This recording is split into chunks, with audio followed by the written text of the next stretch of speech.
Voy a tratar algunas experiencias que pueden ser interesantes del tiempo en que trabajé como geólogo en Arabia Saudita y que desarrollé en un libro que publiqué hace algunos años, que se titulaba Crónica de la peripecia humana.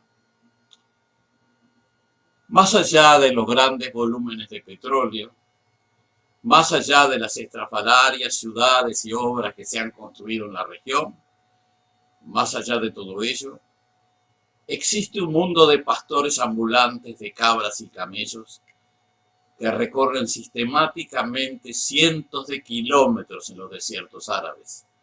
Son los nómades, lo que Donald Cole denominó los nómades de los nómades, la tribu de los Almurra. Los beduinos Almurra de Arabia Saudita recorren las márgenes de los grandes desiertos Rub al-Khali y Jafura, criando rebaños de camellos y majadas de cabras y comerciando sus subproductos. El Jafura es un desierto costero de tamaño medio. Sus arenales ocupan más de 40.000 kilómetros cuadrados y presenta una baja pluviosidad que no excede los 100 milímetros por año. En sus bordes hay varias ciudades de regular tamaño: Daman, Al-Hassa, Al-Jubail, Al-Hufuf, Qatif, Daran y varios pueblos y oasis más pequeños. Es la zona productora de petróleo principal del país. El Rub al-Khali, que también se traduce cuarto vacío o en inglés empty quarter, es mucho más grande. Constituye uno de los desiertos arenosos más extensos del planeta, alrededor de 500.000 de kilómetros cuadrados. La pluviosidad es prácticamente nula y se encuentra totalmente deshabitado. Si sumamos al Rub al-Khali los campos de dunas del Jafura y otros cuerpos de arenas eólicas como el angosto Dahna y el nórdico Gran Nafud, los desiertos árabes superan los 750.000 kilómetros cuadrados. Los Almurra los llaman simplemente Al-Rimal o Ar-Rimal, que quiere decir las arenas. Estos beduinos son una de las tribus más tradicionales de la península arábica. Se desplazan continuamente de pozo en pozo y de oasis en oasis, buscando el agua necesaria y las mejores pasturas para sus rebaños. Son famosos porque pueden seguir rastros a grandes distancias, identificando las huellas de una persona o animal entre muchos cientos. Sus testimonios expertos en esta materia son admitidos en las cortes islámicas de Arabia Saudita como elementos probatorios válidos. Los miembros de esta singular estirpe árabe se desplazan normalmente en pequeños grupos, formando campamentos con unas 3 o 4 carpas negras típicas. El tamaño de los grupos está determinado por la extensión de área del pastoreo disponible. En general, las existencias de agua en el desierto son suficientes para la población de los pastores nómades, pero se requiere una distribución apropiada para no agotar las plantas forrajeras locales. Tuve oportunidad de compartir unos días con el autor del libro Los nómades de los nómades, el profesor Donald Cole, antropólogo, en una casa rodante que la empresa en que trabajamos había instalado en el medio del desierto, a unos 10 o 15 kilómetros de la ciudad de Khalat Bisha, en los valles de la Sir árabe. Cole, que trabajaba hasta recientemente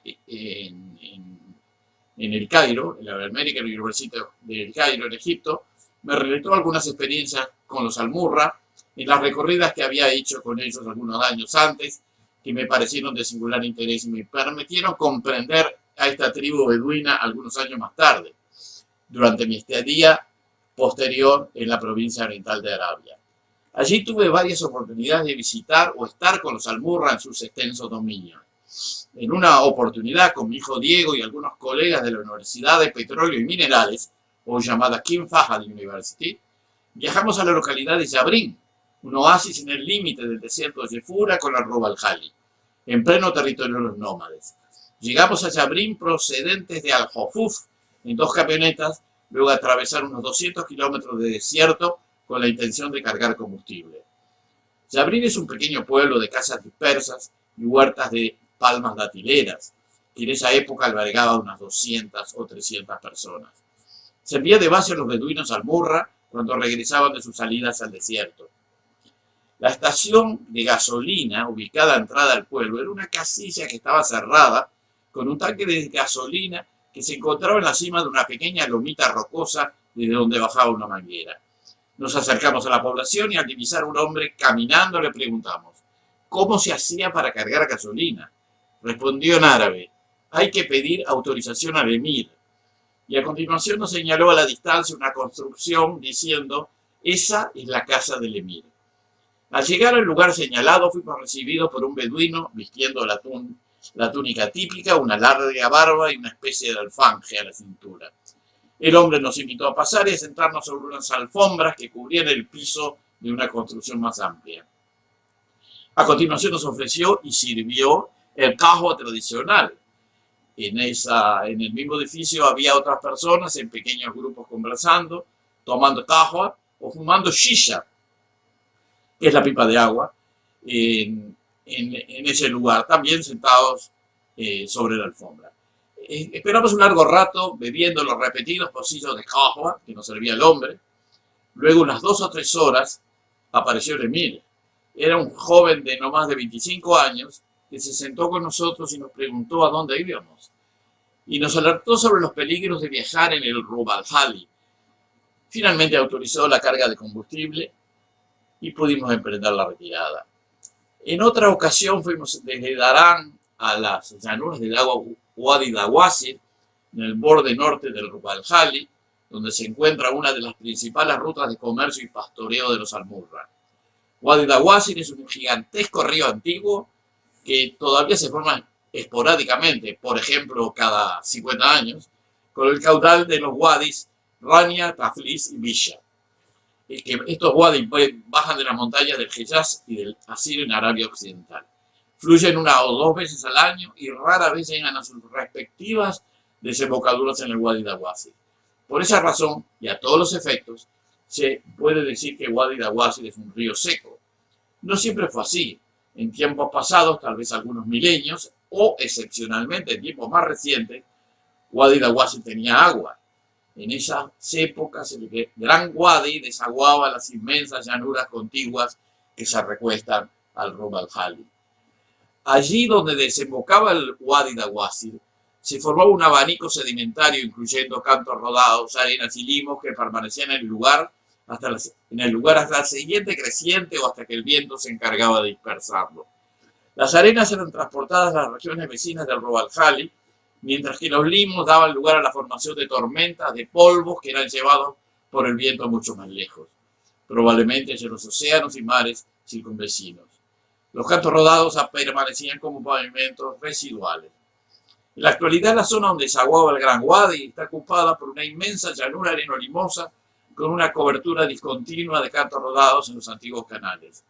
Al principio de la década de 1980, cuando estamos investigando el origen de las arenas del Rub al-Khali en la Universidad del Petróleo y Minerales de Darán, varias veces debemos atravesar la llanura del Dawasir e incluso acampar en ella cuando nos agarraba la noche.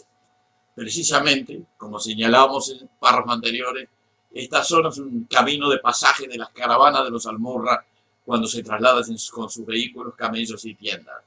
Durante el día se veían los rastros de polvareda levantados por los vehículos y en la noche las estelas luminosas de las caravanas de camiones que se desplazaban hacia y desde Najrán hacia Yabrín o Al-Hofuf. En una oportunidad acampamos en la extensa llanura durante las últimas horas de la tarde. Al poco tiempo de ponerse el sol y encendidas las luces del campamento donde nos habíamos detenido, comenzaron a llegar unos pocos insectos que se dedicaban a volar en círculos alrededor de los faroles luminosos. En una de esas noches, sorpresivamente, atraída por los insectos voladores, apareció una araña camello. Es una araña bastante grande y bastante impresionante, corriendo a gran velocidad ras del suelo. La araña camello, científicamente conocida como solifuge, es un arácnido aterrador, muy grande, con sus 8 patas peludas y 4 mandíbulas. Es un bicho que impresiona. Según dicen los que saben, no es peligroso para los humanos, pero igual asusta, sobre todo cuando uno está descalzo usando sandalias. Algunos años antes había estado en un área tradicional de los almurras, cerca de la ciudad de Najrán, en la frontera de Arabia Saudita y Yemen, con sus extrañas y altísimas torres de adobe. Nuestro campamento de perforaciones estaba instalando en las márgenes de Wadi Habona, al oeste de la localidad de Al-Husaniyya, muy cerca de Rub al-Khali. Durante la estadía, 2 geólogos saudíes que trabajaban con nosotros murieron en el campamento aplastados por un remolque tanque de gasolina cuyas patas de apoyo cedieron. Todo el procedimiento de denuncia del hecho, recuperación y traslado de los cuerpos fue una operación muy complicada y triste que demoró varios días. Luego de terminar con estos trámites, pude regresar a Taif en una camioneta Chevrolet Suburban con la que hacíamos nuestro trabajo de campo.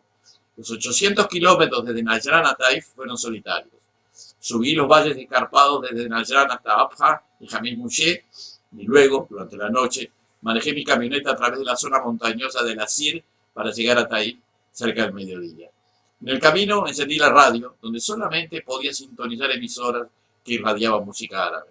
De pronto apareció, no sé de dónde, una canción en alguna radio no identificada, con la canción Historia de un amor en castellano. Luego de esta experiencia volví a la ciudad de Taif, donde permanecí algunos días, para regresar nuevamente al sur, a Jabauna, donde terminé el trabajo que estaba realizando. Más tarde tuve que volver al desierto de Arabia, en donde nuevamente tuve oportunidad de recorrer el territorio de los almurras, que ha sido el tema de este video.